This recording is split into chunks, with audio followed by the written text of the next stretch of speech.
Good morning, ladies and gentlemen, and welcome to UCC's 4th Annual Academic Research Conference under the theme, Developing Innovation, Entrepreneurship, and Technology for Global Competitiveness and Resilience. I am your host this morning, Mr. Kevin Powell, Director of Student Services, and I will be the chairperson for today's session of the two-day research conference.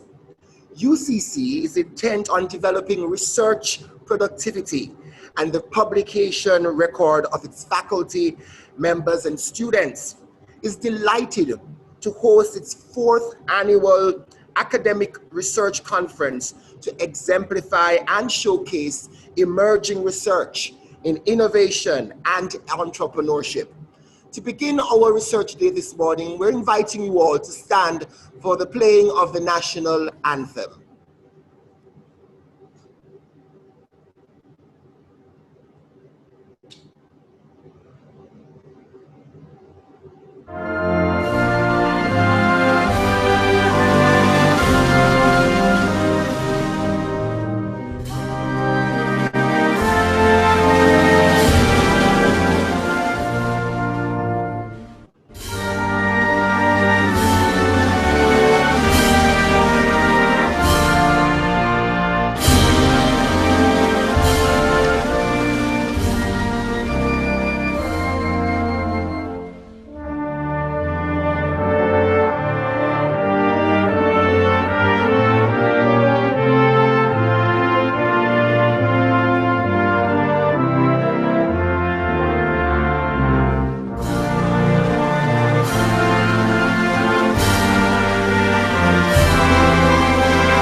You may be seated, ladies and gentlemen.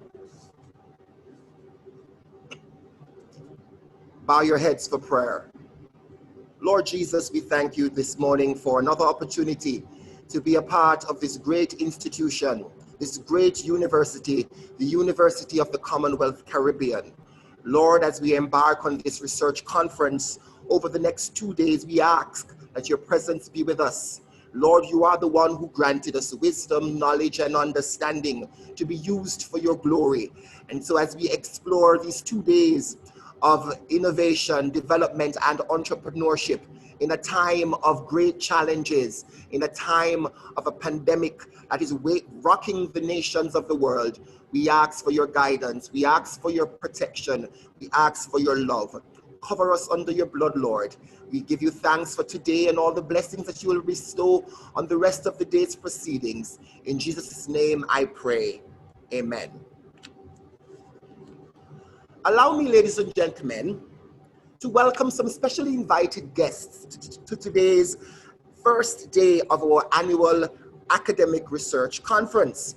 We have with us this morning Dr. Winston Adams, Group Executive Chairman, Mrs. Geraldine Adams, Deputy Executive Chairman, the Most Honorable Professor Sir Kenneth Hall, Chancellor and Special Advisor to the University Board of Directors, Professor Dennis Gale, University President, Professor Bernadette Warner, Senior Advisor, Institutional Effectiveness Director, Dr. Yvonne Dawkins, she's the Associate Vice President in charge of Academic and Student Affairs, Mr. Mervyn Eyre, External Board Member, Mrs. Indira Prasad, External Board Member, the Honorable Dr. Dorothy Pine McClarty, OJ, External Board Member and Consultant at the Myers, Fletcher and Gordon.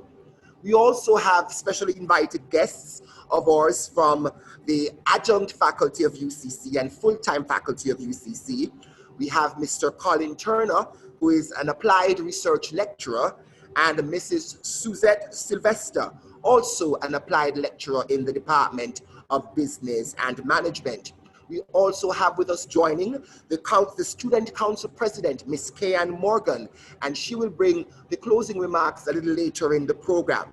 Ladies and gentlemen, again, we want to welcome you to a day of enlightenment, a day of research, a day of sharing important information about the work that our students are doing here. Today is Students' Day in our research conference. And to bring welcome to this conference and to open the conference, we're going to be inviting at this time Professor Dennis J. Gale, University President. Ladies and gentlemen, please help me in welcoming Professor Gale at this time. I welcome you warmly to the University of the Commonwealth Caribbean's 4th Annual Academic Research Conference under the theme, Developing Innovation, Entrepreneurship, and Technology for Global Competitiveness and Resilience. I would like to acknowledge some of our distinguished participants, including Mr. Kevin Powell, Director of the Department of Student Affairs, Mr. Colin Turner, Applied Research Lecturer, and Ms. Suzette Sylvester, also an Applied Research Lecturer, Dr. Donald Rooms and Dr. John Fulton, who will judge the student research posters, and Ms. Kayan Morgan, Student Council President, who will provide closing remarks at the end of the first day. I also acknowledge Dr. Thomas Monday, Senior Director of the College of Graduate Studies and Research, Pastor Samuel Lewis, who provided the invocation as University Chaplain, Mrs. Tamari Rob Duncan, Campus Manager from the UCC Ocho Campus, who will moderate the interactive panel. I'm delighted to also acknowledge Mr. David Wan, President of the Jamaica Employers Federation, who is also Finance Director for the UCC Group of Companies, and Mr. Danny Roberts, CD, JP, Head of the Hugh Lawson Scherer Trade Union Education Institute at the Consortium for Social Development and Research. Also, Mr. Arnaldo Brown, former Minister of State in the Ministry of Foreign Affairs, and Dr. Andrew Spencer, former Executive Director, Tourism Product Development Company Limited, and Deputy Executive Director, as well as Senior Lecturer at the Mona School of Business and Management. And Dr. Donald Rooms, University Lecturer, Florida International University. And Mr. O'Neill Dow, Student Council, Immediate Past President. Allow me to acknowledge also Dr. Yvonne Dawkins, Associate Vice President for Academic Affairs, and the following UCC faculty representatives who will make presentations: Dr. Delroy Chevers, Mrs. Paula Roden, Dr. Kurt Brown, Ms. Sandra Bloomfield, Dr. Shauna K. Porter, Ms. Shalika Burris, and Dr. Tashika Melville. I acknowledge also Dr. Peter Nadja, Head of Department in the Department of Mathematics, and Dr. Delroy Chevers, Visiting Scholar, who will perform the function of rapporteurs. In the course of developing and maintaining an excellent teaching and learning environment for our students, in common with the other 3 institutionally accredited universities in Jamaica, the University of the Commonwealth Caribbean has set out to encourage research-driven teaching by recruiting and retaining an increasing number of doctorally qualified and research-active faculty members, and by encouraging professional service, such as research design, development, and publication. UCC's annual research conference represents an integral part of this process. Let's consider the elements in our conference theme systematically. First, innovation, consisting of the design, development, implementation of new or enhanced products, or services or systems or organizational structures or business models or engineering processes, all in order to create new value for customers or other stakeholders, as well as one's institution. Innovation often involves the practical application of an invention, which may be able to make a meaningful impact within a market or a society. Innovation may be marginal, incremental, systemic, or disruptive. An innovative idea should meet a specific need and be replicable in a cost-effective manner. It was within this context that a year ago, UCC launched our Center for Innovation, Entrepreneurship, and Technology at the third research conference in this series. Having mentioned this UCC Center, which is now bringing students and faculty members together in ways intended to encourage innovation, let's touch on the theme of entrepreneurship in turn. When combined, entrepreneurship and innovation, especially when disruptive, can generate significant value and can drive sustainable socioeconomic, technological, and organizational development. Entrepreneurship involves the identification of a valid business idea and arrangements to secure and apply the resources needed to establish a business to leverage this idea by means of product, process, or service innovation. An entrepreneur discovers potential new opportunities, then evaluates them, then exploits these opportunities if practicable and cost-effective, and consequently creates innovative markets. We are all now anxiously awaiting a particular type of new technology in the sense of a safe and effective set of vaccines that can immunize at least a significant proportion of the world's population, including Jamaicans, against the coronavirus pandemic.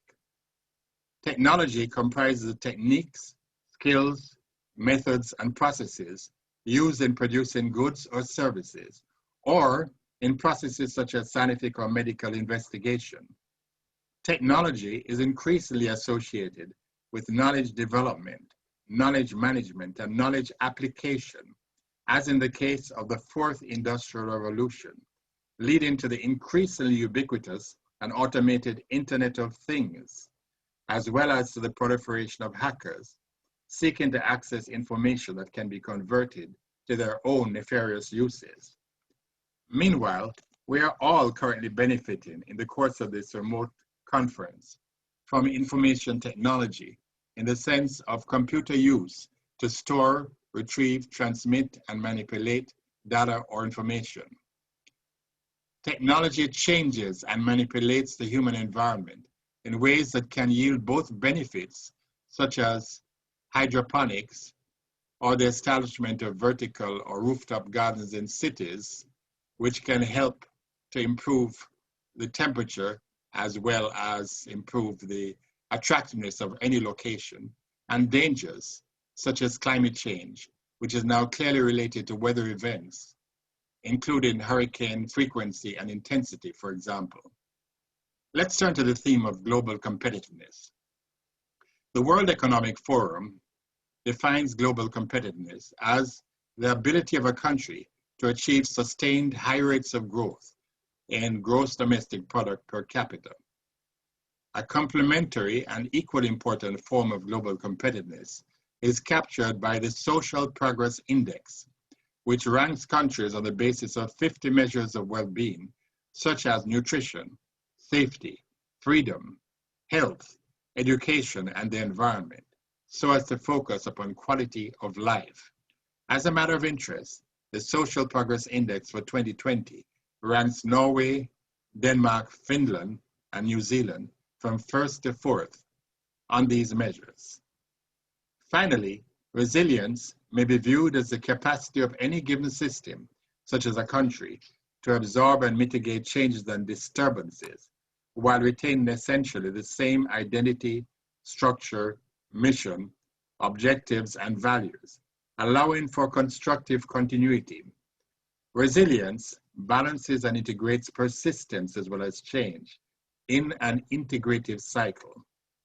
In measuring resilience, we're measuring the capacities that allow households, communities, institutions, and countries to continue functioning effectively while responding in such a way as to maintain or enhance well-being in an environment characterized by shocks and stresses.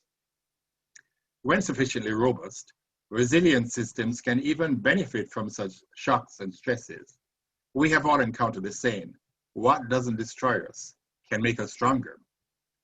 Both hurricanes and pandemics represent tests of national and international resilience, whether in Jamaica or elsewhere. This conference responds to the themes that I have just summarily overviewed. The first day of the annual Academic Research Conference focuses upon our students and applied research, including interviews with research lecturers, student poster presentation, and a panel of student innovators and entrepreneurs, followed by an evaluation of student research posters and closing remarks from the Student Council President. The second day of the conference addresses subtopics such as employment, labor relations, innovation, technology, tourism, and entrepreneurship in the course of an interactive panel of experts moderated by the UCC Ocho Rios campus manager, Mrs. Tamari Rob Duncan. This is followed by the plenary session moderated by the Associate Vice President for Academic Affairs, including 7 faculty representatives, followed by comments from the rapporteurs, Dr. Peter Nadja, who heads the mathematics department, and Dr. Delroy Chevers, visiting scholar. This year's conference will end with closing remarks from Dr. Tom Amundi, Senior Director, College of Graduate Studies and Research. I thank you so much for your attention to these opening remarks. Thank you so very much, Professor Gale, for bringing greetings and for opening our research conference. Really, we are indeed honored for your presence and for your presentation this morning, and we want to thank you for continuing to steer the research agenda here at UCC. Ladies and gentlemen, we are serious about the research agenda here at UCC. And in the midst of rapid technological changes, it is critical that we define and assess and implement new pathways to growth and prosperity here at the UCC. The research conference is ideally planned to propel students' learning in innovative and entrepreneurial thinking on related factors of national development and of regional and national economies. This conference will provide an opportunity for students to engage their works and their innovative spirit, and they will showcase their work a little later in the program.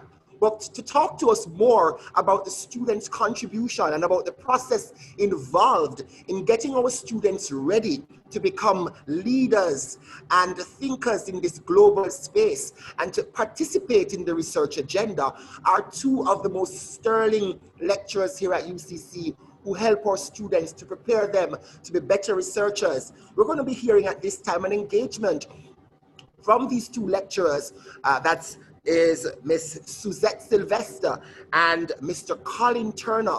They're going to be sharing at this time the process involved in student research engagement. Over to you, lady and gentlemen.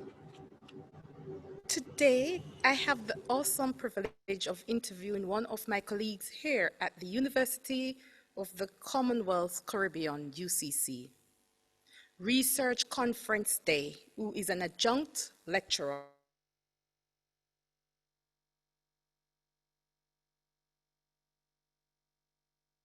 Mr. Colin Turner is a past student of Ormwood Technical High School, where he started his academic sojourn in mechanical engineering at that noble institution. He later completed the diplomas in chemical engineering, technology, and in industrial management at the University of Technology in Jamaica. In later years, he pursued an undergraduate degree in business administration at the University of Technology in Jamaica. In addition, he advanced degree of the same nature with a specialism in management from Mona School of Business at the University of the West Indies. Mr. Turner later applied to Walden University, where he is currently pursuing his doctoral studies in technology entrepreneurship. Mr. Turner's teaching career has spanned over 20 years. He started out in his own parish of Trelawney, where he taught at the Edwin Allen High School. Currently, Mr. Turner is an adjunct faculty lecturer at the University College of the Caribbean, where he is currently lecturing in a number of subject areas. Welcome, Mr. Turner, to our virtual research conference under the theme, Developing Innovation, Entrepreneurship and Technology, Global Competitiveness and Resilience. Welcome. Thank you. Thank you for having me. Mr. Turner, how long have you been with the University of the Commonwealth Caribbean? That requires a lot of thinking. I've been with UCC for as far back as 2003, where at that point in time it was not called UCC, or it was not the University of the Commonwealth Caribbean at the time, it was IMP. The IMP, that institution back then, had merged with the Institute of Management Science to form the then University College of the Caribbean, which now turns out to be University of the Commonwealth Caribbean. So I've been with the institution for a really long time. You can do the math if you were to calculate from 2003 until now. Realize that I've been around for a while. So I've been with the institution. It's my favorite institution and I continue to be with it. Yes. Very good. And so, Mr. Turner, how long have you been supervising the applied research module at the University at the Commonwealth Caribbean? The applied research module had actually transitioned from several different forms, if you want to put it that way. The applied research module, I think, was established sometime in 2012, 2013. So I've actually been working with that module for the past 8 years in delivering the content of that module. But prior to the applied research module being established, there were other research methods, there were other research courses that were pretty much disintegrated across various degrees, where the HR students would have done courses called human resource research methodology.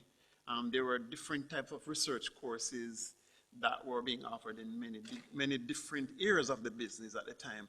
And the establishment of the applied research course is really an integration of all of those different facets of research. So prior to applied research, which started around about 2012, 2013, we had other research courses like a major project that most students who were pursuing the degrees at that time would have done the major project, which was really a research but with a practical component to it, requiring the student to display the outcome of their research, right? Wow. But the applied research model, I think, in keeping with the requirements of the UCJ, the University Council of Jamaica, the component had to be structured in a way that is consistent with research across the globe. Pretty much, that's what it is. Okay, very interesting. Yes. So the applied research course, we had worked assiduously on structuring it so that it allowed for inclusion of all the different concentration of degree programs in the university. So all students now do the applied research, Back then, different degrees would have done a type of research that is not necessarily consistent and as uniform as applied research is now. Okay, very Yes. good, excellent. Now, Mr. Turner, how important it is for our student here at the University of the Commonwealth Caribbean to do this particular module in their different discipline that they're pursuing? It's a very important module. Very important, and the university acknowledges the importance of it too, to the extent that if the students were to review their program map, the applied research is structured in a way that they would have completed all of the courses leading up to applied research. So applied research essentially should be that last course that is pursued by the student, mean that they would have completed everything else. Reason being, the applied research requires the student to pursue areas of research right across the board. Okay. So you wouldn't want the student, for example, to be researching something in marketing or in human resource management or in production operations management without having completed those areas eloquently or in an efficient way.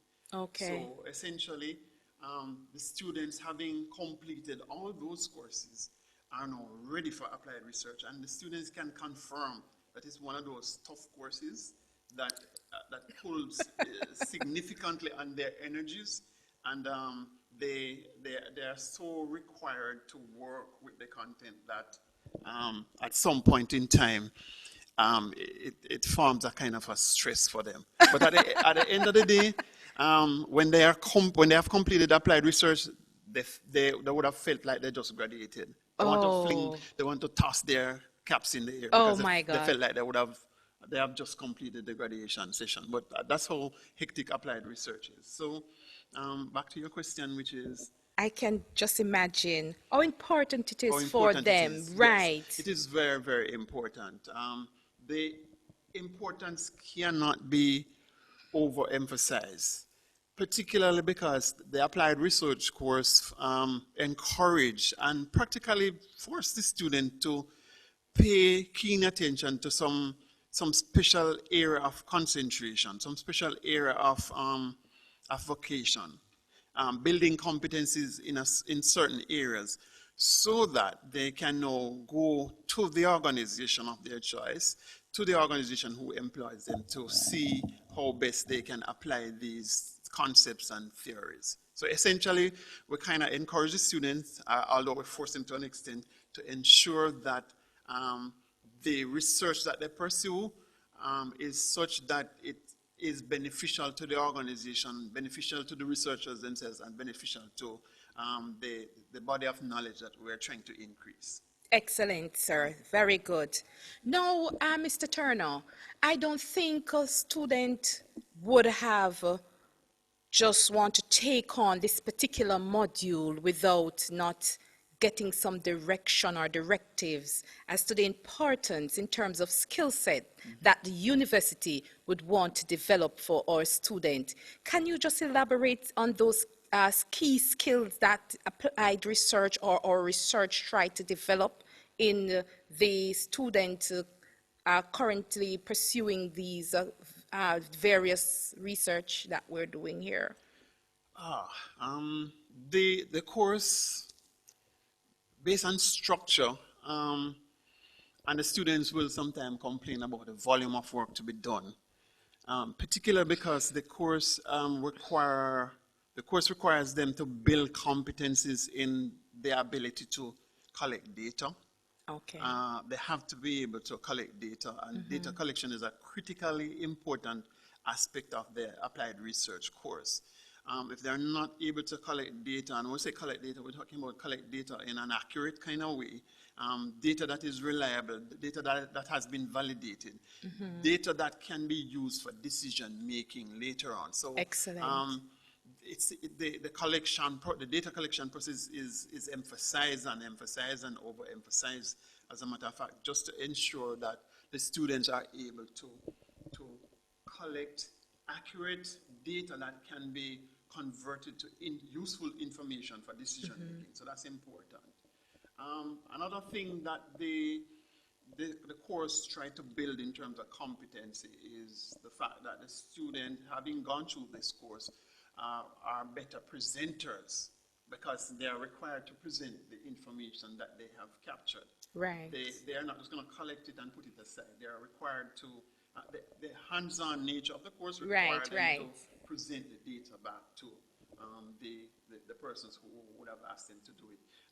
Additionally, the course helped them to build competency in problem solving, because essentially what the applied research does is that it forces the student to identify a problem, and a problem is not necessarily a problem, but a problem is anything, any circumstance, any situation, any anomalies, any concerns that need to be investigated and then have the issue resolved. So essentially, it's a problem-solving course. At the end of the day, if students pass through this course without being able to solve problems, boy, they really didn't pay any attention. Oh my. Okay, sir. So, Mr. Turner, now that we have developed the critical thinking, we would have developed the presentation skills and all the other skills that we think the student needs to come out, leave the university with.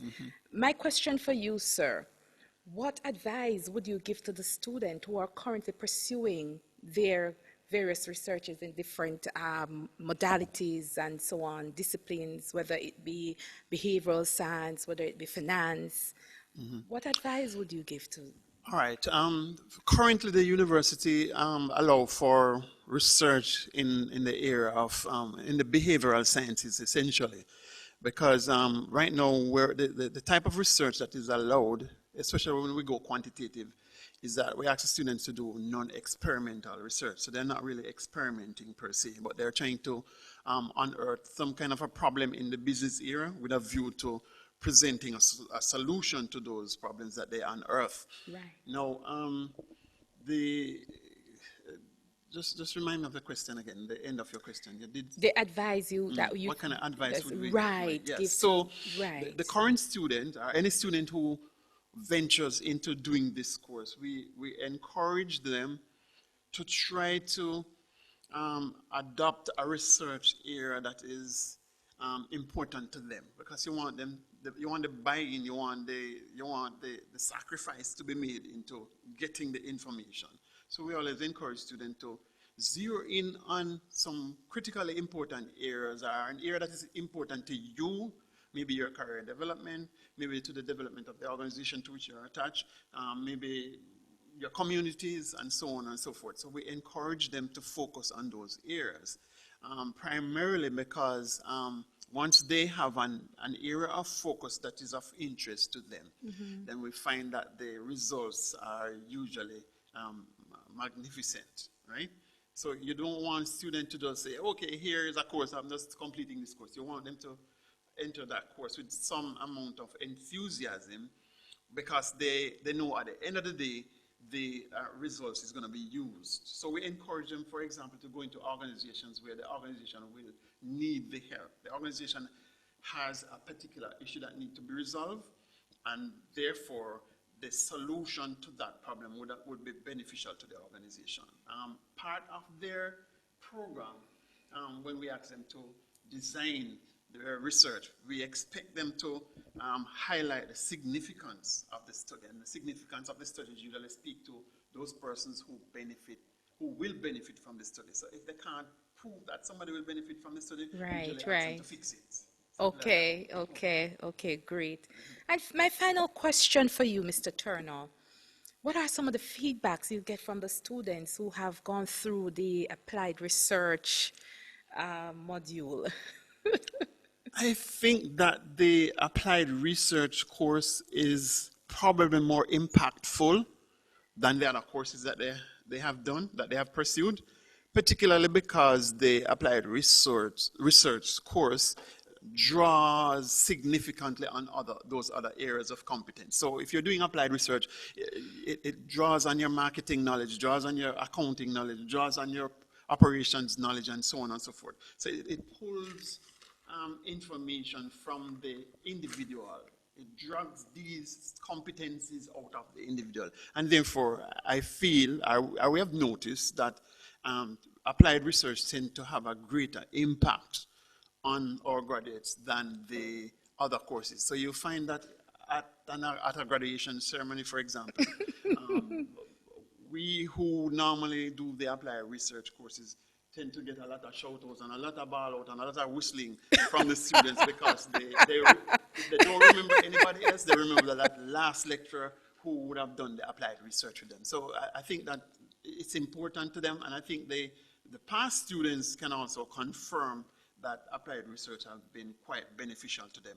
And I even have confirmation that the students who move to matriculate to master's programs in other institutions will still say, boy, you know that this applied research that we did at UCC was really useful because I'm now using the same technique at the master's level to accomplish our objectives. You know, so I find that our students are better able to handle research at the master's level when compared to other institutions. Excellent, very good.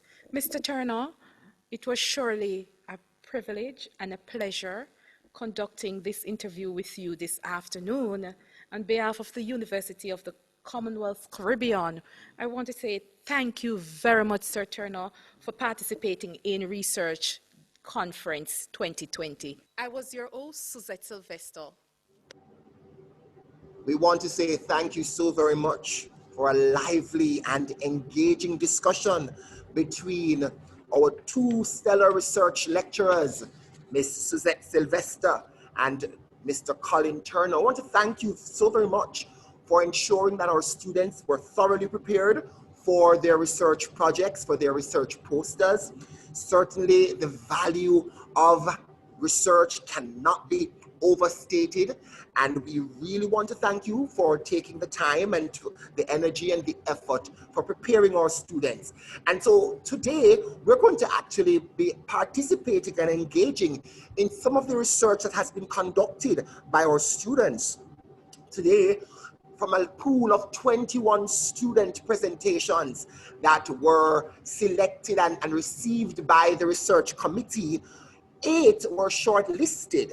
And we're going to be, getting a bit of a taste, a bit of an engagement with these 8 student posters. And just so you know, I'm going to be reading for you the topics that were done for this research presentation so that you can gauge for yourself the level of variance and interest that our students have been, putting in terms of our research conference today. So there's a presentation entitled, How Does Direct Compensation Impact Labor Turnover of Rank and File Members of the Jamaica Constabulary Force assigned at the Halfway Tree Police Station? Another group looked at the impact of employee productivity on consumer satisfaction at Post and Telecoms Department during the COVID-19 pandemic. Quite relevant and quite interesting in this time. Another group looked at the impact of digital marketing on brand awareness at the Development Bank of Jamaica. Another group looked at the effects of taxation policies on the development of micro and small enterprises in Junction, St. Elizabeth. They are taking it far and wide, ladies and gentlemen. Another group looked at how the socioeconomic issues faced by MSMEs impact their profitability in downtown Kingston, in Jamaica. Another group looked at how does unethical advertising practices impact the buying behavior of 3rd and 4th year students at the UCC of the University of the Commonwealth Caribbean. So the researchers have even taken it close to home here at UCC. Then, ladies and gentlemen, we're going to be looking at 2 capstone projects from the students in the IT department. Beautiful and groundbreaking research is being done here. One of the groups looked at the canteen ordering system, an application entitled Sonic Eats. And then another group looked at mental health therapist tracker, a mental health therapist tracker. Groundbreaking and innovative research being done by our students, ladies and gentlemen. We invite you now to listen to the presentations by our own students here at UCC as they engage in the research agenda in terms of looking at developing innovation, entrepreneurship, and technology for global competitiveness and resilience. Ladies and gentlemen, a round of applause as we welcome our student presenters.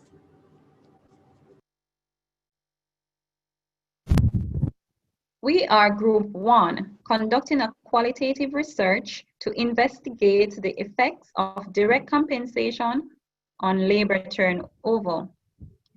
Our team members are Randy Stewart, the team leader, Anita Bugalow, Selma Francis, Jacqueline Gracie Daly, Nicole C. Royal, and myself, Andrea Halstead Bryan. Background of study. Remuneration strategy influences key outcomes such as turnover intent of employee. We are of the view that rank and file members are not properly compensated. As such, it is our opinion that as a result of this, the labor turnover is high in the JCF. The JCF's mission is to serve, protect, and reassure the people of Jamaica. Their vision is to become a high-quality professional service that are valued and trusted by all citizens. Purpose of study. The purpose of study is to investigate the effects of direct compensation on labor turnover rate of rank and file members of the Alfred Street Police Station. Which leads us to the research question. How does direct compensation affect labor turnover of rank and file members of the Jamaica Constabulary Force at Alfred Street Police Station? Rationale of study. According to Vandelin Cameron Powell, high labor turnover has been deemed disruptive in the JCF. As such, the government wants to bond its members to stem the high rate. Due to this, we found it necessary at this time to find out if direct compensation is a contributing factor to the high labor turnover rate. Significance of study. This study hoped to benefit the following stakeholders: Ministry of National Security, and by extension the JCF, Government of Jamaica, and also the researchers. Review of literature. Michel's 2002 postulated that direct compensation is a recompense, bonus, wage, or salary given by an organization to a person or a group of persons for services rendered towards the accomplishment of the organizational goals. Research methodology. The qualitative study was conducted over 10 weeks using a cross-sectional approach. In keeping within the ethical guidelines, participants were asked to give their consent to participate and advise of all harm and risk associated with the study. The population of Halfway Tree Police Station was 254, with a targeted population of 252 rank and file members. A sample size was selected of 23 rank and file members from different categories. Face-to-face interviews were used to gather data. Using a thematic approach, the information was entered into Microsoft Excel to develop patterns, commonalities, and similarities from respondents that would form a part of our findings. Findings. The major themes developed when asked what type of direct compensation package is required to lower the turnover rate at Halfway Tree Police Station. All respondents indicated that an increase in direct compensation package along with some other variables is required to make them stay at their current position. Also, when asked how they felt about their direct compensation package, all respondents indicated that they're not satisfied. Respondents said that they're not satisfied with their direct compensation package. They felt that more can be done by the JCF to make the package more attractive. In concluding, based on the supporting evidence gathered from the 23 rank and file members at the Alpha Tree Police Station, the researchers believe that direct compensation does have an effect of labor turnover. at the Jamaica Constabulary Force. Due to the sample size used to conduct the research and the population of the Jamaica Constabulary Force, the researchers would recommend that further investigation to be done to determine the extent to which direct compensation package affect labor turnover within the Jamaica Constabulary Force. Thank you.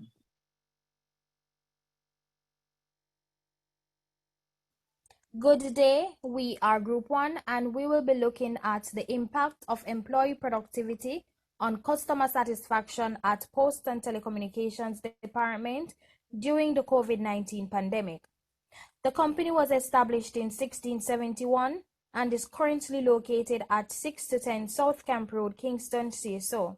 The researcher's problem statement indicated that there is a perception that the employees' performance at Post and Telecommunications Department during the COVID-19 pandemic has resulted in low productivity and dissatisfied customers. The research objectives were to explore the underlying factors that are impacting employees and organizational productivity, to identify ways in which employee productivity levels can be increased during a pandemic, to evaluate customer satisfaction at Post and Telecommunications Department, and to provide insight to researchers and the organization on ways to keep employees motivated during a pandemic. The purpose of the research is to determine the impact of employee productivity on customer satisfaction, as well as to examine the general views of the employees on the topic. I will now hand over to Simone, who will be doing the theoretical framework. The theoretical framework of this research was based on theories posited by Frederick Herzberg, Edward Thorndike, Carl Rogers, and Abraham Maslow. In particular, Herzberg's 1959 two-factor theory speaks to the motivational factors for employees. He spoke to a sense of achievement, stating that there must be an end goal for employees, and this is a factor for satisfied employees. He also spoke about hygiene factors such as working conditions, stating that working conditions should be safe and hygienic, and also company and administrative policies, stating that the policies should foster a healthy work environment, and these are factors for dissatisfaction. These are the theories used to form the knowledge base of this research. I now hand over to Rashida, who will present on research methodology. For the purpose of this study, a quantitative research was done. To collect our primary data, questionnaires were used. For secondary data collection, scholarly sources, journals, company websites, and textbooks were used. A simple random sampling method was used. To derive both sample sizes, we used the online RISE-OFF calculator with a 95% confidence level at a 5% interval. We received a 70% response rate from employees and a 100% response rate from our customers. I'll now hand over to Georgia, who will present on the major findings. In analyzing the findings, it was evident that employees recognized the initiative taken by management to provide all the necessary tools and resources to perform effectively and efficiently. Even though employees were provided with these tools, more training was needed. Training should be provided on how to use upgraded software, as this will allow employees to be well-rounded and prepared to meet and satisfy the needs of employees. I will now hand over to Marsha, who will continue with the findings. Another finding of this research indicated that customers were satisfied with the level of services offered by the PTD prior to the pandemic. However, during the pandemic, their satisfaction level fell significantly as they were dissatisfied with the level of service offered.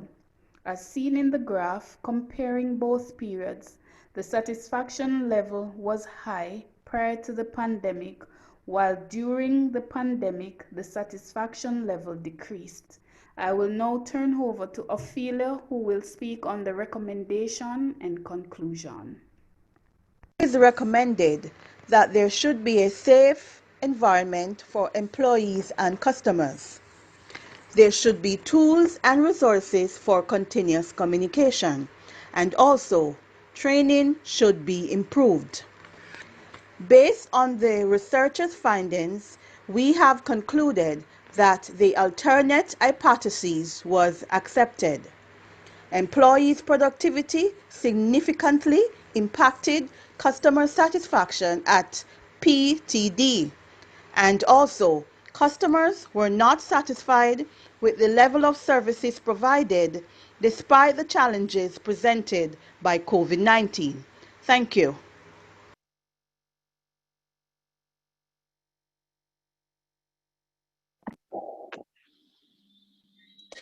Good evening, everyone. We are from Group 8, and our research topic is the effects of digital marketing on the brand awareness of the Development Bank of Jamaica Limited.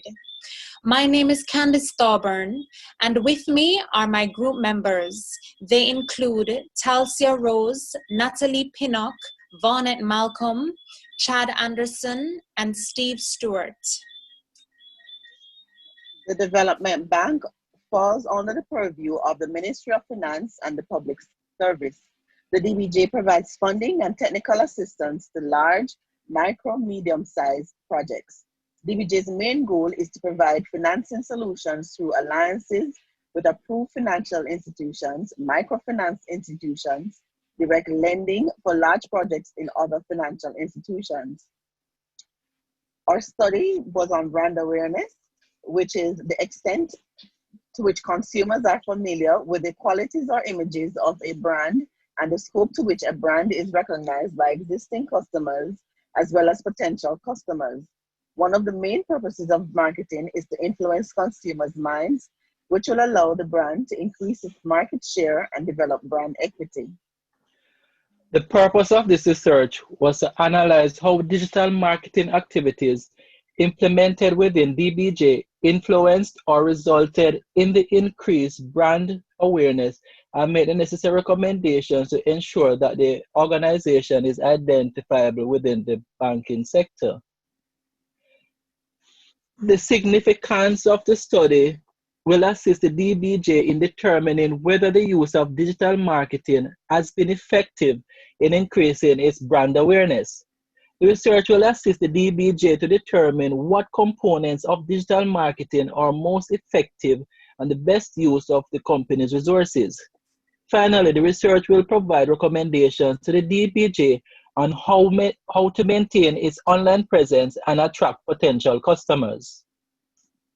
Okay, speaking to our central research question, it reads, what is the effect of digital marketing on brand awareness of the Development Bank of Jamaica?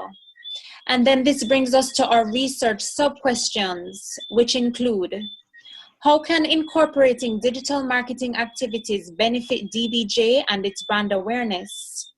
Also, how cost-effective is digital marketing at the DBJ? And what is the projected efficiency of using digital marketing? Research design chosen was a qualitative study. Data was collected from both primary and secondary sources. Primary data was collected through interviews and focus groups with key personnel relevant to the research, while secondary data was collected from reports and other documentations made available by the DBJ. The sample size consisted of both male and female. Interviews were conducted with key senior management personnel within the DBJ, and 2 focus group sessions were conducted with the company's internal and external clients. Some of the major themes identified in our research was the positive versus negative impact of digital and the traditional media. We also looked at the preferred component, increased revenue, as well as cost effectiveness. Our major finding reveals that the most common digital media utilized by the DBJ was Facebook, through which they had their largest number of followers. There was also a call for consistency in content and frequency of updates across all major platforms, and it was easier to measure the effects of digital media as opposed to traditional media.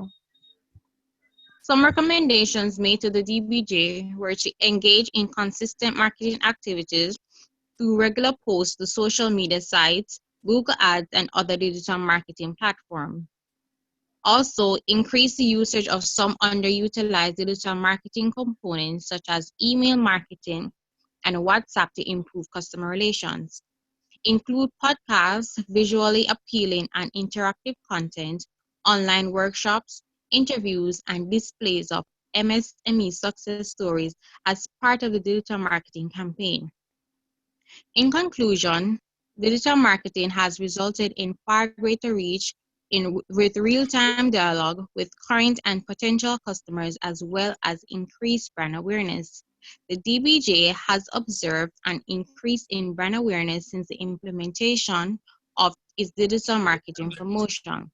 The DBJ marketing team have agreed that though more work is needed in cementing the brand in the minds of the public, the brand has become more identifiable than previous years. And finally, the team has also pledged to continue the use of traditional media as radio ads have proven to be beneficial to the company. So this was our research. Thank you for listening. Good evening.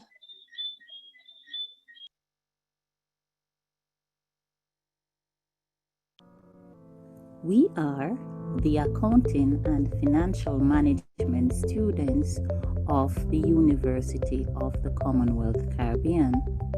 Our research topic is the taxation policies on micro and small enterprises in Christiana, Manchester.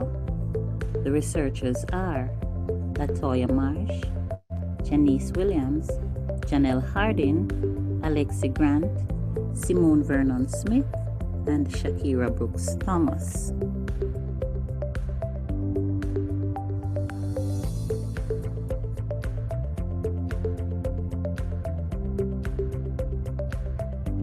For background to the study, according to Kagan 2020, taxes are involuntary fees levied on individuals or corporations and are enforced by a government entity. In Jamaica's case, Tax Administration Jamaica proudly operates as the country's premier revenue collecting agency. Entrepreneurial and private sector entities are a major contributor to government revenues. These entities are categorized as either micro, small, medium, or large enterprises. This research focused on the micro and small entities in Christiana, Manchester.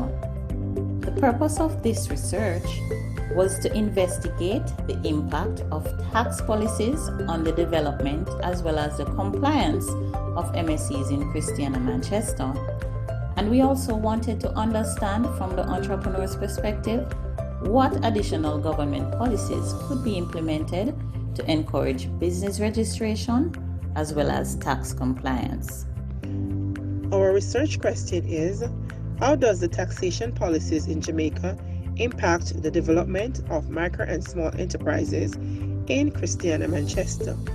The significance of the study is to assist the Jamaican government in improving the revenue collection process by assisting in the formulation and implementation of programs to address the issue of non-compliance. 2, to create programs to fill the gaps in the communicating and enforcing tax obligations of the micro and small enterprises in Christiana, Manchester. And 3, to design and implement programs to educate and to assist these operators. For the research methodology, we've used a mixed method to exploit the benefits of both qualitative and quantitative. For the sampling technique, a stratified random sampling method was used for quantitative, while for qualitative, we've chosen a purposive sampling method. For the data collection, we have used questionnaires for quantitative and conducted interviews for qualitative. For the data analysis, quantitative data was analyzed using Google Forms and Excel, while qualitative data was analyzed thematically. For the ethical considerations, participants were asked to participate on their own free will and ensure that all their private and confidential information will not be disclosed to anyone, and their identities will be kept anonymous. This will ensure that we have safeguarded and protected the rights of each respondent in the study. The quantitative findings indicated that 46% of the respondents strongly disagreed that the government tax policies has helped their business to develop. However, 43% agreed that paying taxes is important to the development of their business. Even though the respondents did not believe the tax policies were benefiting their business, 79% tax payments were up to date. 41 of the 70 participants said they would be more compliant if they knew they would be fined and had to pay taxes with interest. For there to be greater compliance, 37 and 33% of the respondents indicated that there has to be fairness and transparency within the system. 10 small MSCs were interviewed. The findings from the interview stated that the MSCs would prefer if the government uses their tax dollars for the development of their sector. They could do so by giving the MSCs a tax refund or set up a lending agency where they could get capital for the development of their business. Based on these findings and major themes, the researchers recommend that the government needs to promote transparency and equity regarding the utilization of the tax dollar. Additionally, greater monitoring, training, and funding is required for the MSE sector. Majority of the MSEs in Christiana are tax compliant and have seen some level of growth in their business. The researchers have concluded that the tax policies have a strong relationship with the development and the compliance of the MSEs in Christiana. Thank you for watching.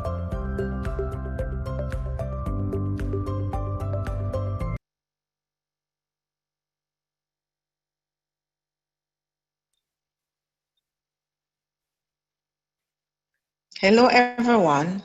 Researchers are pleased to present to you our research on the topic, the socio-economic challenges facing MSMEs in downtown Kingston and the effects on profitability.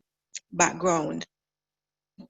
The research has examined the challenges such as increased competition, reduction in customers, reduction in income, which affects the profitability of MSMEs in downtown Kingston within the COVID-19 pandemic, which mirrors the expected impacts of COVID-19 on Jamaican MSMEs on a whole, according to MIRA-M 2020.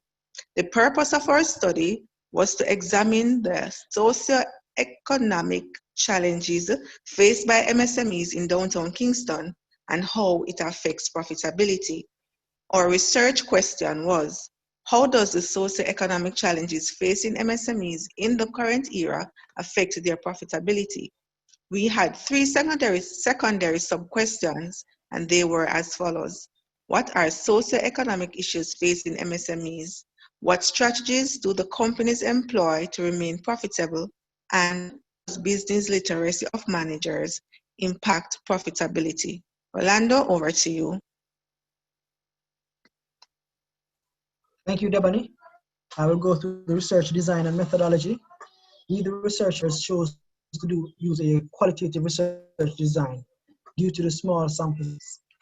A qualitative research involves collecting and analyzing non-numerical data to understand a concept of experience. Due to implications, an official letter was sent to the executive of each of the MSMEs requesting permission to conduct this research. The participants were asked to give their consent to participate in the study. It was outlined that participation is voluntary and the participant could withdraw from the survey at any point. There was accuracy in collecting and reporting data. All information collected was treated as confidential and remained confidential throughout the study. Over to you, Jamie. Thank you very much. So I'll be taking you through the findings and analysis. So in analyzing our data, we used a thematic table, and from the thematic table, we have identified that MSMEs feel there's a need for a business literacy training in general. However, Most of the participants rated themselves very high, showing an overconfidence in their ability to counter the challenges in the economic climate. Data gathered from journals and news articles also corroborated the need for training in order to combat the challenges facing these MSMEs. The country was rated very high for entrepreneurialism, but very low with respect to innovation. There's also an opportunity for MSMEs in downtown Kingston to employ innovation in order to stay competitive. The team of researchers has identified several major themes with respect to the socio-economic challenges. These major themes were high operating costs, sales reduction, crime, reduction in supplies, and lack of capital. Based on the results, we have concluded that a lack of capital, lack of suitable business strategy derived from the gaps in business literacy will impact MSMEs' resilience and thus undermining their profitability and longevity. Thank you very much, ladies and gentlemen.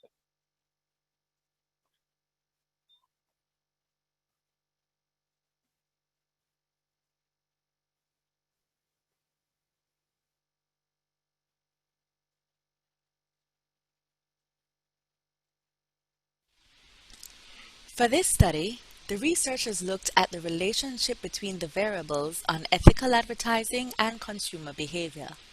Specifically, we wanted to know how unethical advertising affected consumer behavior, and the targeted population was the upper-level marketing students and lecturers at the University of the Commonwealth Caribbean. The Jamaican marketplace has experienced a rapid increase over the years, which is seen by the diversity of goods and services that are available to consumers. This has given rise to an increasingly competitive environment, and for businesses to remain viable, they have to find creative ways to attract and retain customers. This is done through advertising, one of the key communication tools used by marketers to inform and persuade consumers. The problem, however, lies with the practice of unethical advertising. The purpose of this study was to determine the effect that unethical advertising has on consumer behavior, create awareness on the issue, and make recommendations on how to effectively regulate the practice. The central research question was, how does unethical advertising practices affect the consumer behavior of the upper-level marketing students and lecturers at the University of the Commonwealth Caribbean? And the benefits to be derived from the study included to increase consumers' awareness of their rights and responsibilities so that they are not swayed into purchases as a result of stimulation received from advertising, to allow for businesses to be able to distinguish between ethical and unethical advertising in order to make better advertising decisions, and to assist the regulatory bodies responsible for consumer protection in identifying and implementing suitable measures that will educate the general population. The results of this research was obtained through the use of the qualitative research design, which best suited the study based on their objectives. Data was collected from the sample population of 19 participants through telephone interviews and a virtual focus group session. The secondary sources included scholarly journals and articles. The findings of the research revealed that unethical advertising does affect consumer behavior. Among unethical advertising practices experienced by consumers were stereotyping, exaggeration, and false claims, but the main practice was that of misleading advertising. In addition, it was also found that the majority of consumers were not aware of their rights and responsibilities. Thematic analysis was used to analyze the data collected, and the major themes identified included consumer beliefs and attitudes towards unethical advertising, accountability and transparency, ineffective government controls, and consumer education. In conclusion, based on the research conducted, unethical advertising is a prevalent problem in Jamaica, And to correct the issues identified, the regulatory agencies responsible for consumer protection need to become more involved in correcting the issues by improving their public presence through campaigns that educate consumers on their rights and responsibilities.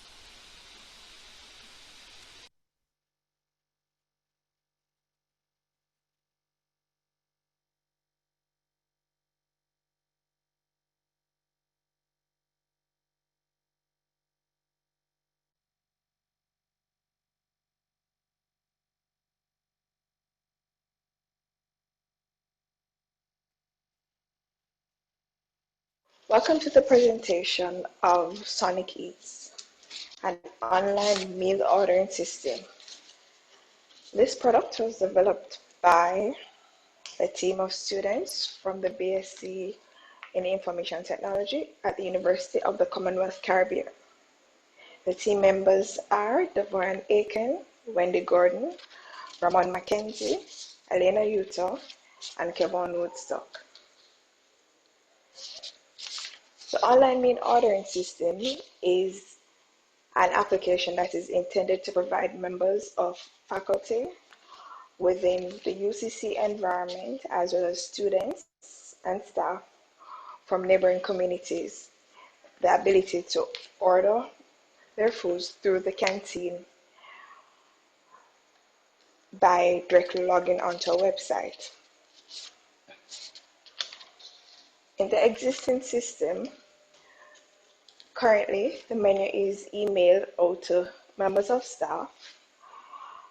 Upon receiving the email, the members of staff will then go ahead and make their selections and place their order by replying to the email.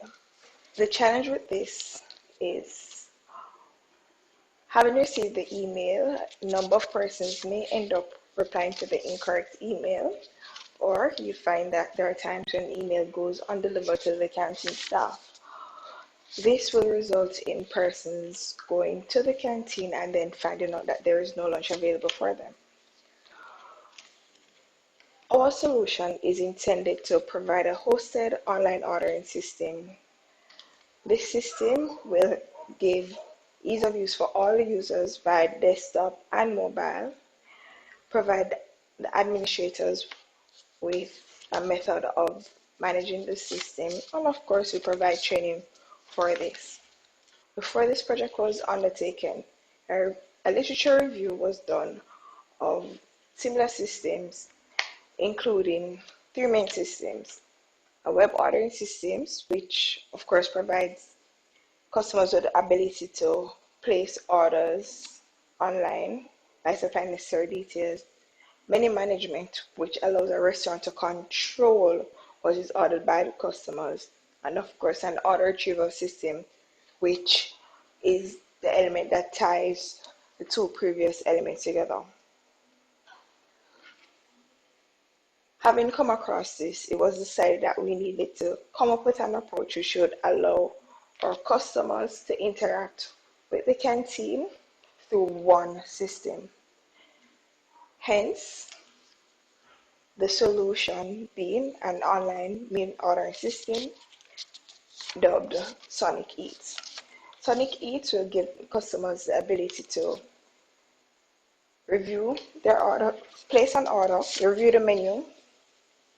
Sonic Eats will provide customers with the ability to review a menu for a particular day, place an order,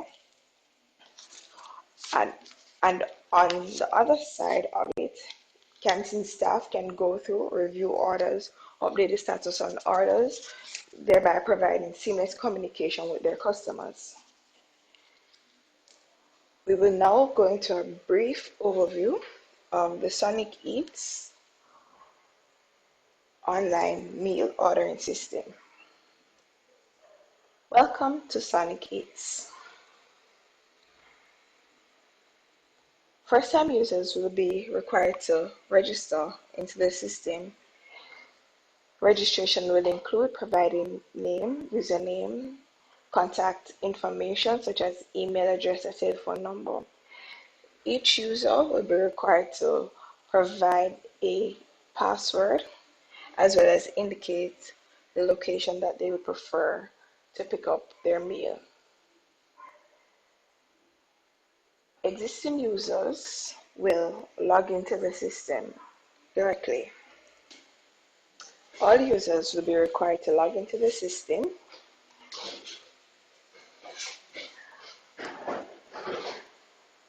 by entering their username and password.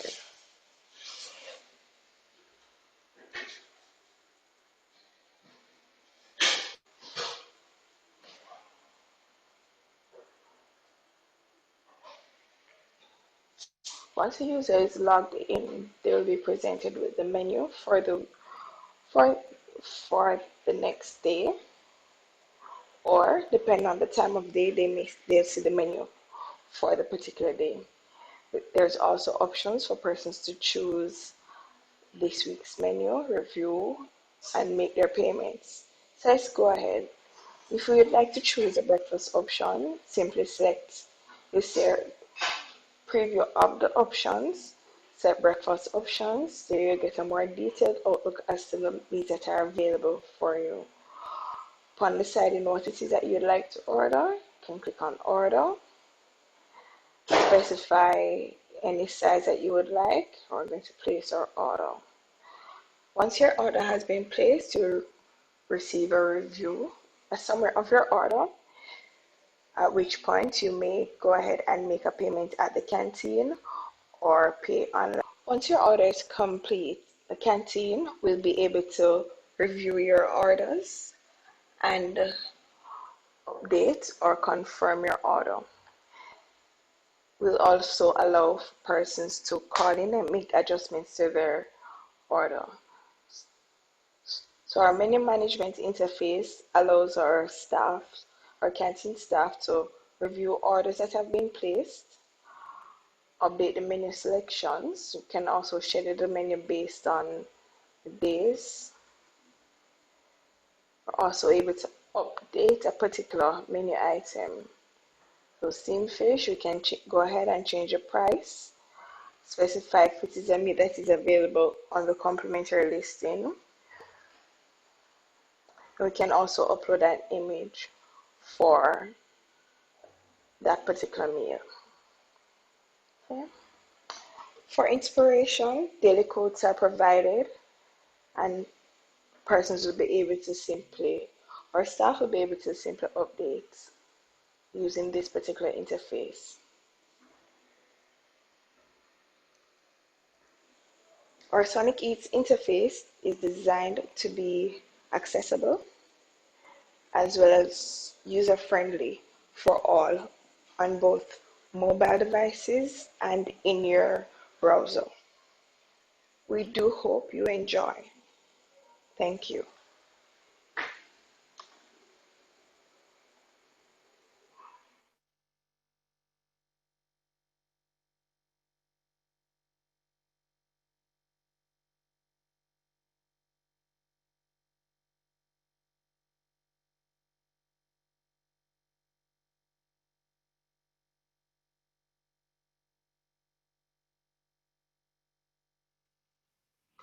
Mental health therapist tracker.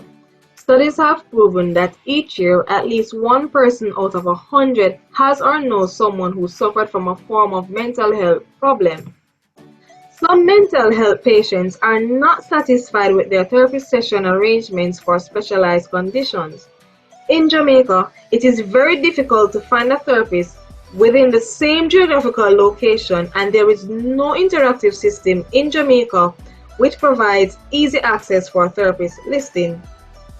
Mental Health Therapist Tracker is a web database application system which allows its users to store information on either the patient or therapist profile. As can be seen, the patient will enter information about his or herself via a form, and this will then allow the patient to pull information about the therapist. The therapist can also pull information about the patient on the database. The therapists are able to pull information about other therapists as well while using the database. The yellow pages will pull data about therapists, and this data will be used to store in the database. Our competitions allow the users to go online and talk through their feelings with a licensed therapist. They are able to message via text, audio, and video. However, the mental health therapist tracker gives the patient users the option to find a therapist with their location, and they are able to make face-to-face human interaction with the therapist. As can be seen, the age group 31 to 50 is the most suitable age group for this application. 98% of persons responded positively towards using the system. The payback analysis chart outlines that the collected payback period would be in year 3. The system allows the patients to log in by signing up and then logging in with their credentials, just as how the therapist can also sign up and log in to the therapist database. Now, the patient profile allows that user to find therapists. They can also use the therapist filter to filter therapists throughout the database system itself, and they can also book appointments through the appointment feature of the profile. The therapist profile allows the therapist to manage their appointment. They can manage their therapist scheduling and also manage their patient listing.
Ladies and gentlemen, that was all of our student researchers. Give them a round of applause, please, from wherever you are. If you're in the building, if you are watching us live on Zoom, they deserve a round of applause.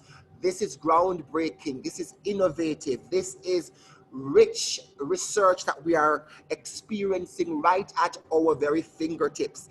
And we want to thank all our student participants, all our student researchers who have spent the time to create your posters, spent the time to indulge in the research. Surely today, the presentations you've just done are an indication of the hard work that went into all of the proceedings that you did earlier today. And I want to really thank you. I want to welcome all of our students who are joining us live on Zoom. We want to thank you for coming.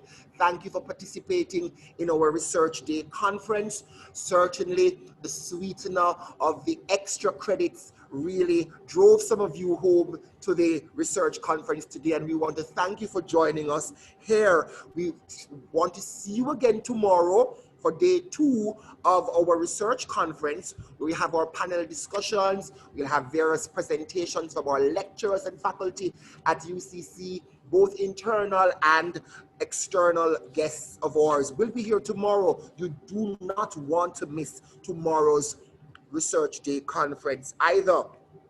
So we want to thank you, students who have done your research, who have done the presentations. I just want to let you know, all of the presentations, the 8 presentations that we have shown you today will be assessed and evaluated by a panel of judges.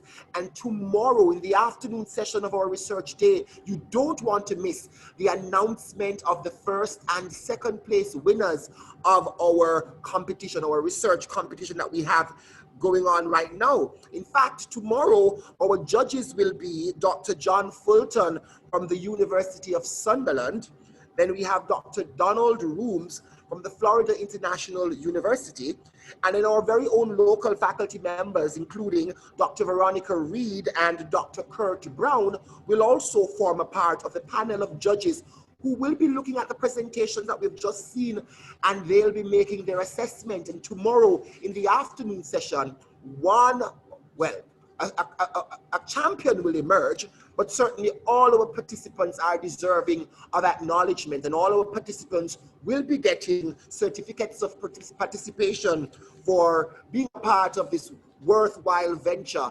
And of course, our first and second place winners will be announced tomorrow by Dr. Donald Rooms from the Florida International University. Ladies and gentlemen, you do not want to miss it. I'm sure you're sitting there and you are too inspired to go out and do some research. You are inspired by the depth and the work that has been placed in the research by our very own UCC students. We are certainly leading in innovation and technology here at UCC. The criteria for judging the presentations will be as follows. Students will be judged on their first 5 chapters, chapter 1, 2, 3, 4, and 5, and there'll be marks awarded accordingly. Then they'll be also marked for their overall effectiveness and delivery. They'll get that will contribute to 15 marks. And then the digital poster, yes, beautifully done by all the groups this afternoon. The digital poster will also be a part of the judging criteria. So ladies and gentlemen, you don't want to miss that announcement tomorrow. I'm sure you're sitting there, you're seeing your favorite presentation, you're seeing the one that you think should get the edge, and I know you are going to be a part of the decision making tomorrow, and you are going to be a part of that excitement. So please come tomorrow anticipating the announcement of the winner.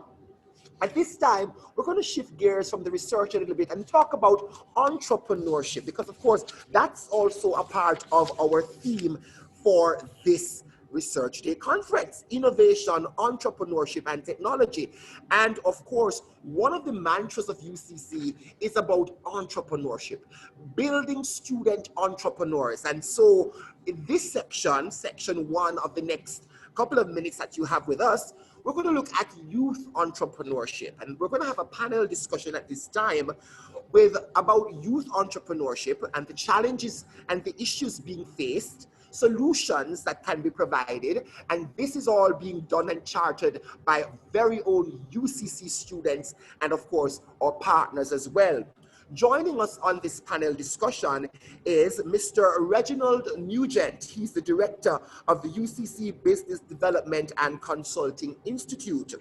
Also, Mr. Richard Kildare, Deputy CEO of the Spectrum Capital Partners, our very own, he calls himself President Emeritus, former President of the Student Council, and also a youth entrepreneur, Mr. O'Neill Dow.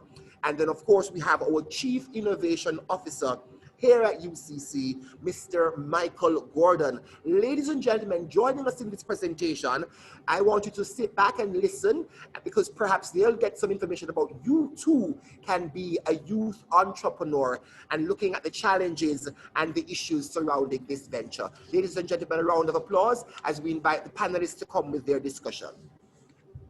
Okay, good afternoon, everyone. Thank you for joining us today at UCC Research Day. My name is Michael Gordon. I am the Chief Innovation Officer here at UCC, and today with me are some distinguished guests. Mr. Reginald Nugent. I'm Reginald Nugent. I'm the director for the UCC's Business Development and Consulting Institute. I'm Richard Kildare. I am the Deputy CEO for UCC Spectrum and the UCC Read. I'll tell you a little bit about that later on. And I am O'Neill Dow, immediate past president of the Student Council here, as well as entrepreneur looking at starting a company called Diaspora Airways. All right, so our panel, our topic of today is youth entrepreneurship. So I'll start with O'Neill. Can you tell me what motivated you to become an entrepreneur? Sure. So there are many students and aspiring professionals who'd like to pursue their flight training here in Jamaica, but given the circumstances of not having a local aviation training academy or having opportunities to pursue their careers in Jamaica, I have sought to provide an opportunity for those students to pursue their dreams. As a result, we'll be looking at launching Diaspora Airways to fill that gap. Okay. Mr. Nugent, just another question here. Why is youth entrepreneurship important? Good afternoon again. The question of youth entrepreneurship and its importance can be looked at least at two levels. In the first instance, youth entrepreneurship is important because it represents the potential for the next generation of entrepreneurs who will then, in fact, be starting up new businesses and supporting industry development, which is critical to generating GDP growth and creating a sustainable economy. So that from an economy-wide perspective, we have to consider the fact that the current generation of entrepreneurs are moving forward. And so to have a sustainable chain, so to speak, we need a new cycle of entrepreneurs, and therefore those will come from the youth segment of the population. So it's important from a broad economic development and economic growth standpoint. But it's also important at an individual level because if we observe what's happening in the global marketplace today, with the advent of robotics and the digital revolution, it is increasingly destroying a lot of jobs and therefore increasingly imposing challenges on the youth population to find jobs in the job market. This is also complicated by the COVID-19 situation. And so increasingly the job market will become a shrinking option for a lot of the young population. It therefore presents an opportunity for the young population to look at starting businesses and to begin to establish a foundation for their own economic well-being going into the future. Okay. I mean, sticking with the topic, the issue of COVID-19, I mean, what challenges have you had as a youth entrepreneur? Sure, that's a very good question. As you'd realize that aviation has taken a huge hit in terms of transporting persons from one place to another. And so what we'll find is that several persons have lost their jobs, and you'd want to assess the outlook of persons starting their aviation dreams, given the expense associated with that. And so it's important for us to always assess these operating conditions and see how best to navigate these business environments so that so that we can make informed decisions as we go along pursuing our entrepreneurial endeavors. Okay. I mean, let's go back to Mr. Kildare now. You can tell probably a little bit about Spectrum and how do you foresee Spectrum playing a role in some of the problems like the youth have? I mean, one of the big problems they're having is like access to finance. All right. Spectrum Capital Partners is a new subsidiary of UCC, and primarily what it will be doing is to be a private equity entity. All right? And in focus on that, what we try to do is to more look at, for investment opportunities, companies that have a potential for growth, but maybe challenge as it relates to financing, or maybe challenge that relates to direction or management expertise or expansion expertise or you name it. However, what we want to add to that is not just the regular management expertise and networking capabilities, is to also be able to assist individuals in creating an atmosphere for efficiency that is based primarily on the drive of technology. And technology does not necessarily mean IT, but looking at new ways, new systems, new process, new ideas of doing things. Okay. And so we hope that somehow what we can do is to look at entities and individuals, youngsters especially, who have an idea, who are building their businesses, and have them become what you may call disruptive industries.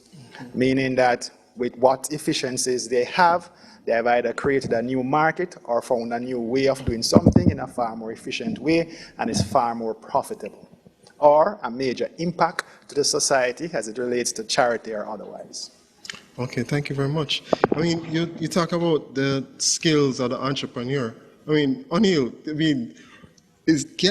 are entrepreneurs born? I mean, were you just born this way, or can you learn the skill? I think the skills can be developed, and one of the skills that I would say is that's important in this day and age is passion. Yeah. Given the economic climate, you will feel disencouraged to pursue your dreams, and I think that having passion to keep going is one of the needed skills in this business environment.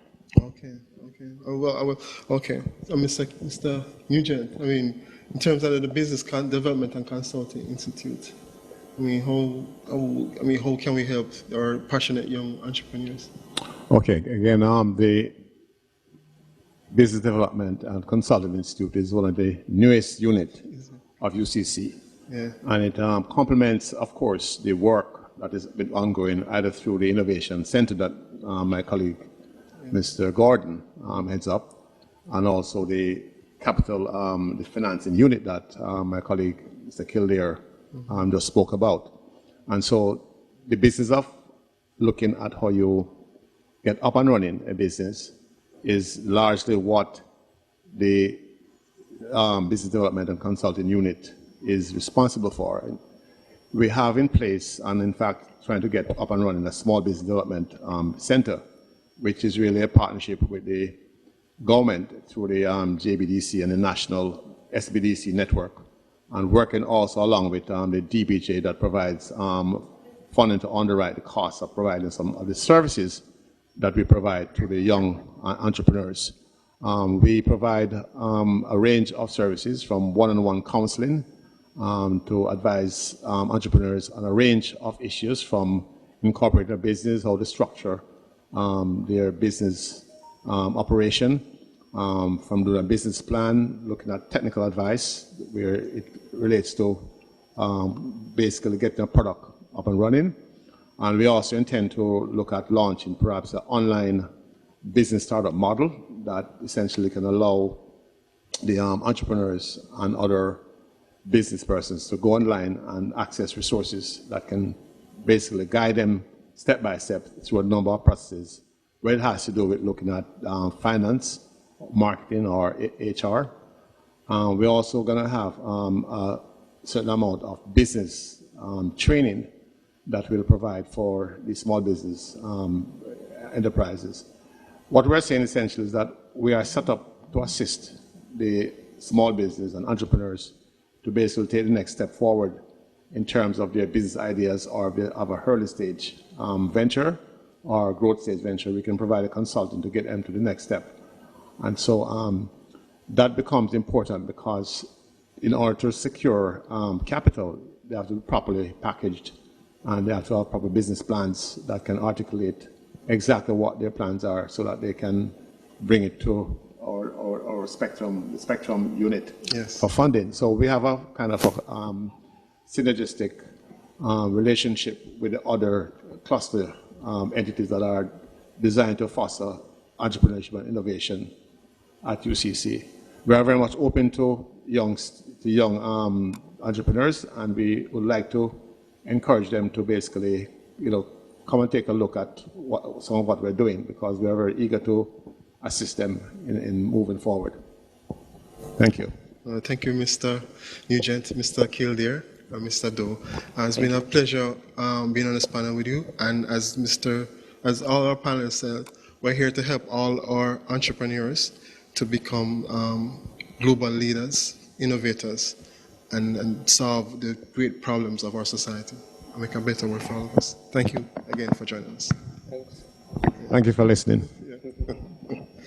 Good afternoon, ladies and gentlemen.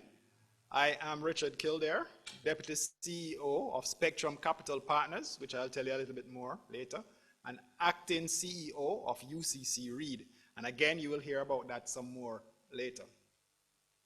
Now, Spectrum Capital Partner is a company, a private equity company, that is a subsidiary of UCC, and it is basically set up to look at other companies for acquisition, and companies that, for example, small, medium-sized, even large-sized companies, to finance acquisition, expand their reach, possible growth potential, and to try to endeavor our best to see how we can impart a culture of innovation, as is done at UCC, and invention, and that will be coupled by what we call creating a disruptive technology or disruptive industry, where we look at creating efficiencies through operational processes, marketing processes, or just basic using IT, website, all of that to get a far better insight into the marketplace and how to do business. UCC Reed, in a nutshell, basically is a company that's the REID stands for Real Estate Investment and Development, and primarily what it uses as a mandate is to go at developing plants, businesses, acquiring real estate ventures, developing apartment complex, townhouses, and other such things that are basically within the aspect of real estate development. This also is a new company. We are working on a few projects as we speak in terms of embarking on, and you'll hear a little bit more about them later on.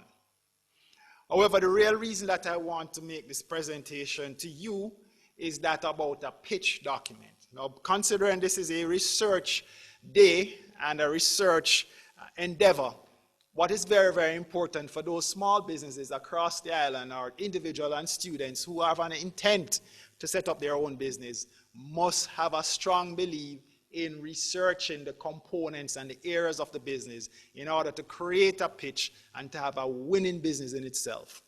Now, there are many different aspects that one would need to research. First, you look at your feasibility study.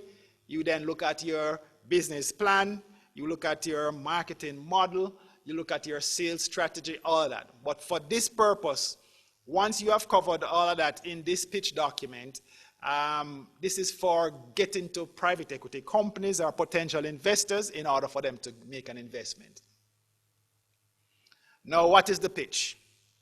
Now, the pitch primarily is a tool or call it a support document that one uses in order to make a presentation to potential investor or even persons who want to buy. However, this is primarily set up for investors' audience. What are the core components? You must be able to capture your audience in 60 minutes flat, or 60 seconds. My apologies, 60 seconds flat. An effective speech is no more than 16 slides. So you're not going to put a 70-slide presentation together and then present and expect to get great returns. You'll be stuck by the 10th slide. Deliver no more than 8 to 15 minutes. Tell your story like a story. And believe me, you need to be able to tell your story like a story. Speak with passion, speak from the heart, be genuine, be realistic. Help your audience get a picture in their head. And what is key to all of this? Once you have created a pitch document, rehearse, rehearse, rehearse. Now, the idea that we have, you normally have what you may call a table of content. If you look at your screen, you may be able to see. You start out normally with your title, your market problem, your solution, your business model and sales, your market demand, competition, growth opportunity, management team, financing projection, projection chart, investment strategy, and use of funds. And then you have the others like funding sought. You need to create that. Company milestones, which are project timelines. Example of company milestones, chart risk, risk assessment, exit strategy, that is very, very important for the potential investor, rules for the pitch, and key questions to answer during the pitch. First, you must introduce yourself in the title, feature company name, demographics, all that kind of information must be there. Share a brief history of your company, the year founded, the sentences, we found XYZ in 2008, and state where you are at this position. It is important that you spend about 2 minutes for that. Now, what is very, very important to all of this is what you call the market problem. Now, the market problem is that clearly communicate the problem in the market and lay the foundations. So provide 2 examples that relate to your solution or unfair advantages and include these points. Now, an investor or anyone looking on need to be able to quantify and qualify what is the market problem that you are bringing a solution to. What is the demand that is required that you have the best solution for? Your solution, discuss how your product or service solves the marketplace. Sprinkle in your personal experiences. Do not get bogged down in technology. Focus on the customer benefit and customer benefit. Include these. Summarize your solution, emphasizing the uniqueness of your product to technology. Match your solution to customer needs. Outline return on investments. Include a name and recoup. Describe protection for your product or solution. Your business model sales. Now, this is very important. This actually shows how your customer see that you can earn money to pay them back and to make the business a profitable one. Describe how your product or service generates revenue for the company. Keep the explanation simple. Include how do you change, what is your pricing strategy, what is your channel strategy for reaching initial customers. Market demand. Quantify the market by segments and sales. Avoid sky-high numbers. Characterize the key attributes of target customers and show the urgency of the product and services that you so demand. The competition. Create a comparison chart of competitors. Include large and small companies. Acknowledge and the risk of inertia and status quo. Describe what it is, what it will take for customers to change, and describe your strongest barriers to competition. Very, very important in order for you to be prepared in discussing this with your potential investor. So now we're on to your sales and marketing plan, and a lot of marketing and sales guru may be in the audience. Describe the company growth potential. What's your typical sales cycle? Who get into these office? These are information that are very well practiced, and as such you can get this information around. The business model. What is your business model? And in some instances, what you will find that can help you can always search online for what they call the business model canvas. And it forces you to kind of rethink some position and then dive down into what it is. But for this sake, your pricing strategy, your maintenance fee, your recurrent revenue, leasing options, how many of your products do they need, account receivables or credit card, payment cycle, average account size. Now, what is very, very important is your management team. Show the strength of your team as individuals and evidence of how effectively you work as a team. Use concise bullet points to highlight key experiences. Highlight board of advisors and include these extra points. Entrepreneurial experience, years in target market, functional expertise, experience with startup and acquisition at the IPO. Now we are on to their section that says your current status. What is your current status? Sales to date, the units, number of units sold, your clients and revenue, your strategic channel partners, highlighting the customers. If you have testimonials, this is an excellent point for here. Compare pipeline to sales needed to achieve cash flow and break even. Now, most persons, if you are making an investor and they are either a private equity fund, a banker, or any such person, they will be well trained in financial forecasting models. So in most instances, if they are not, they will take along their accountant or their partners who are very well trained in this area. This part you need to spend a whole lot of time to make it accurate, to the point, relevant, and simple in the time frame you need to present. Focus on the bottom line. Match critical milestones. Base projection on assumptions. Project realistic revenue.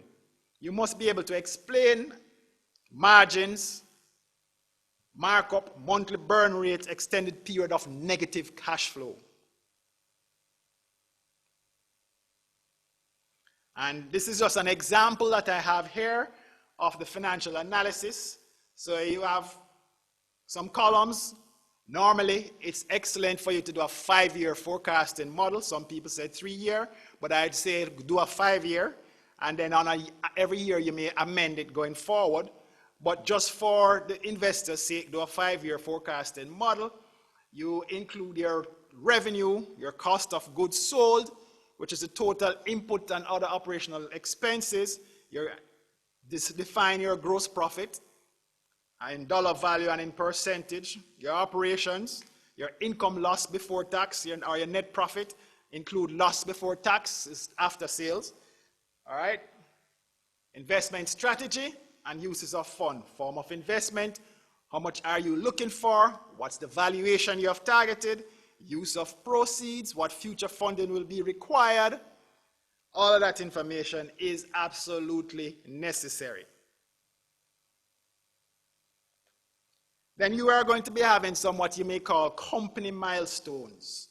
And primarily this is like a project plan that you will have to work with in order to show that you have a plan in place, you know exactly what to do, and it will give an appreciation to those looking on that you know exactly what you're doing and give them some timelines. And some of the time these timelines can be dependent on how they put the system in place for you to draw down on funding. Your risk assessment, you need to have potential investors know that entrepreneurial companies are risky. Share your risk assessment with potential investor. Don't tell people there it's 100% guarantee, it's 100%. No. Give them the proper protocol, identify the risk, identify the challenges, and then let them determine if it's something that they need to invest in. Liquidity. Now, liquidity is really the specifics of your exit option.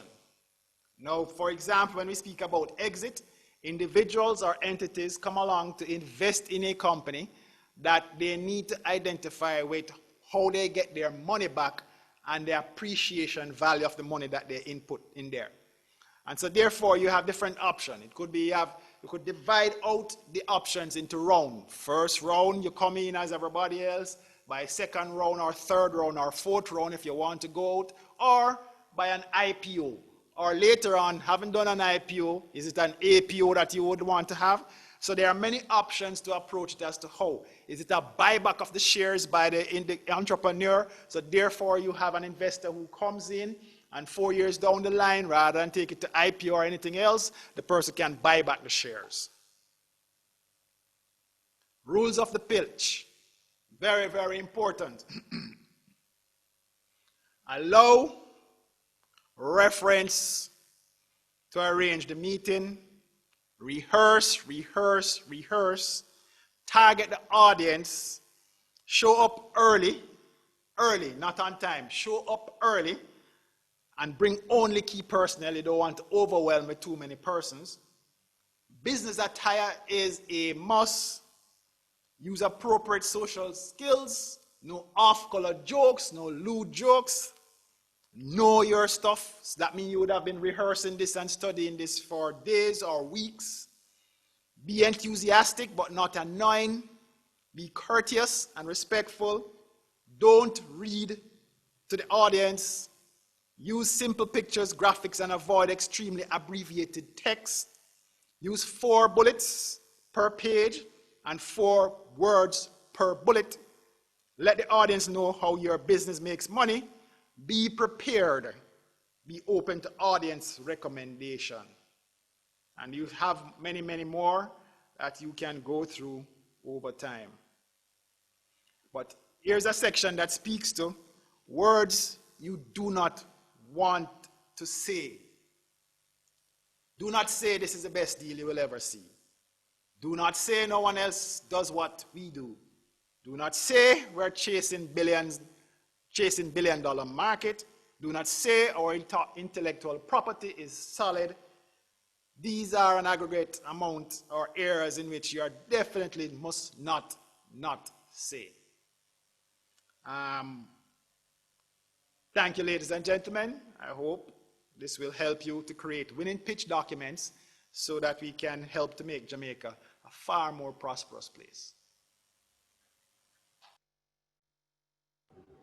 All right, thank you so very much. That was Mr. Richard Kildare, Deputy CEO of the Spectrum Capital Partners, UCC group of companies. And Mr. Kildare, thank you so very much for showing us and showing all the students and the participants in the Zoom room today how to make a pitch. Yes, certainly as entrepreneurs, that's a skill and that's something that you would certainly need to know how to do well. And we are grateful for the insights. And I'm sure we learned a lot too from the panel discussion that preceded that presentation. And that was a lively discussion it was with student entrepreneur, youth entrepreneur, Mr. O'Neill Dow, and the other members of the panel. Thank you so much. And that fulfills also the part of our program that looks at entrepreneurship. We looked at innovation, we looked at technology. Certainly, in this globally competitive environment, we need to equip all stakeholders here at UCC, all stakeholders in Jamaica, quite frankly, to get the competitive edge. And certainly, we are glad that we're able to participate in day one of UCC's conference. It has been a day filled with a rich discussion and rich presentations on the theme of our research conference, developing innovation, entrepreneurship, and technology for global competitiveness and resilience. Yes, resilience is an important tranche in this global edge right now because, of course, COVID-19 has caused us and warrants us to be that much more resilient in how we operate and do business. So we are grateful for all of the presentations that we heard this afternoon into today. We're grateful for all of the students who participated. We're grateful for all of our presenters. And at this time, we are going to have closing remarks from our Student Council President. But before she does so, I want to remind us that you can join us again tomorrow, bright and early at 9 a.m.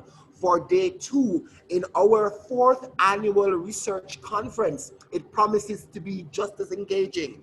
It promises to be as enlightening as it was today. You do not want to miss it. So we invite you to join us tomorrow using the same Zoom application, Zoom link, and we'll be here tomorrow ready and waiting for you. So at this time, ladies and gentlemen, as I take myself away from the stage, I'm going to be inviting Ms. Kayan Morgan, Student Council President, to offer the closing remarks for day 1 in this, our UCC Academic Research Conference. Kayan Morgan, over to you.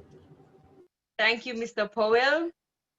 Professor Dennis Gale, Student Affairs Director, Chair and Chairperson, Mr. Powell, research lecturers, the student body, guests, ladies and gentlemen. It's an honor for me to propose a vote of thanks on this occasion. I, on behalf of the University of the Commonwealth Caribbean and everyone who has contributed to the success of the 4th Academic Research Conference, want to extend a hearty vote of thanks. A big thank you to Mr. Powell for his comprehensive introduction on student research. Based on the information he shared, I am sure we now have a greater understanding of what and how important student research is. I must mention our deep sense of appreciation of our research lecturers, Mr. Colin Turner and Suzette Sylvester. Your experience and knowledge in the field are exemplary, and I'm sure bits and pieces of your presentation will remain in the memory of those you have shared with. I want to express sincere thanks to all student researchers who took the time out to do extensive research on these prime economic issues. Narrowing on issues like these will chart a way forward towards getting them resolved. Your contribution is much appreciated.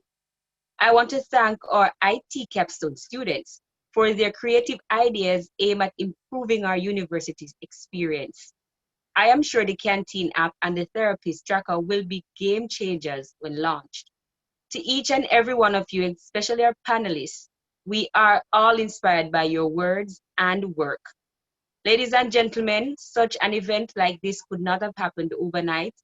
Putting things in place started weeks ago, and it would not have been possible without the efforts of a hardworking team. Thank you for putting a program like this together. You have executed well. I cannot thank everyone enough for their involvement and their willingness to take on the completion of tasks beyond their comfort zones. Once again, we thank you for being with us this afternoon. It has been a great pleasure. Remember to stay safe, wear your mask, and practice social distancing. Enjoy the rest of your afternoon.